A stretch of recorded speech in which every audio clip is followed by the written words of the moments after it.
Hi hello வணக்கம். இது உங்கள் சிவி ஜோன். ஸோ எல்லாரும் எப்படி இருக்கீங்க? இன்னைக்கு பற்றின ஒரு பயங்கரமான விஷயம் என்னென்னா, நம்ம ஐஷு யாராலும் மறக்கவே முடியாது. ஐஷுவே மறக்க முடியாதுன்னா ஐஷு பின்னாடி சுற்றுற நிக்சனை யாராலும் மறக்க முடியாது இல்லையா?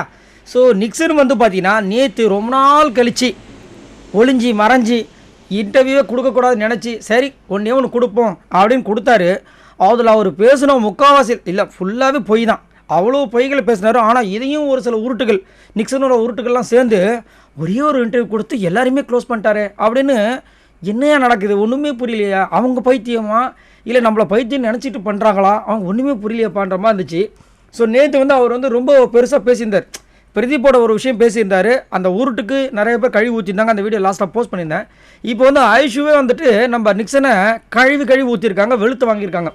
ஏன்னா நேற்று வந்து அந்த இன்டர்வியூ கொடுக்கும்போது அவர் சொல்கிறாரு, அவங்களுக்கு வேணால் இன்ட்ரெஸ்ட் இருந்திருக்கலாம், பட் எனக்குலாம் சுத்தமாக இன்ட்ரெஸ்ட்டே கிடையாது அப்படின்னு ஐஷுவை பற்றி ஒரு விஷயம் சொல்லியிருந்தார். ஸோ அதை பார்த்துட்டு நம்மளுக்கே டென்ஷன் ஆகும்போது பாதிக்கப்பட்ட அந்த ஐஷுக்கு எவ்வளோ டென்ஷனாக இருக்கும். ஸோ அவங்க வந்து அவங்களுடைய சோசியல் மீடியாவில் போட்டிருக்காங்க, judge me when you are perfect. அதாவது முதுகில் முதல்ல அழுக்கு இருக்கு பாரு, அதை நோண்டிட்டு க்ளீன் பண்ணிவிட்டு அதுக்கப்புறமா மற்றவங்க முதுகில் இருக்கிறத சொரிஞ்சி பாரு. நீ முதல் ஒழுங்காயிரு, அதுக்கப்புறமா மற்றவங்களோட இதை பற்றி பேசலாம் அப்படின்ற மாதிரி வச்சு செஞ்சுருக்காங்க.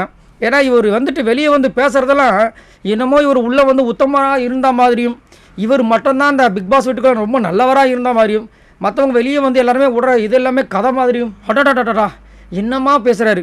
ஆக்சுவலாக லாஸ்ட்டாக ஒரு பாட்டு பாடியிருப்பார். அதுலேயே ரொம்ப திமிராக பாட்டு பாடியிருப்பார். ஒரு சில விஷயங்கள் இவர் வந்து கலாய்க்கிறதெல்லாம் இவர் வந்து கண்டுக்க மாட்டாரோ அப்படி இப்படின்னு.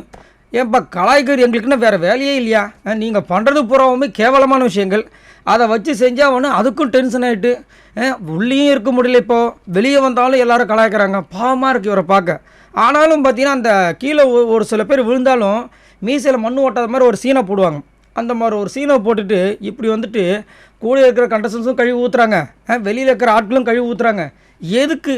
அதை விட பேசாமல் ஒரு மன்னிப்பை தெரிவிச்சுட்டு வாயை மூடிட்டு கம்முன்னு போயிட்டால் அவரோட வேலையும் சிறக்கும், அவருக்கும் ஆதரவு கூடும், பெருந்தன்மையாக எல்லோரும் நினைப்பாங்க. பட் அந்த பெருந்தன்மை எங்கே இருக்குது? சரி, உங்களோட கருத்தை சொல்லுங்கள். ஐஷு வந்துட்டு இந்த மாதிரி வந்து judge me when you are perfect அப்படின்ற மாதிரி கலாச்சி தள்ளியிருக்காங்க. இதை பற்றி என்ன நினைக்கிறீங்க? மறக்காமல் கமெண்ட்ஸ் பண்ணுங்கள். அதே மாதிரி ஐஷு பின்னாடி நிக்சன் சுற்றுனாரா, நிக்சன் பின்னாடி ஐஷு சுற்றுறாங்களா? உங்களோட பதில் சொல்லுங்கள். பாய் நண்பர்களே.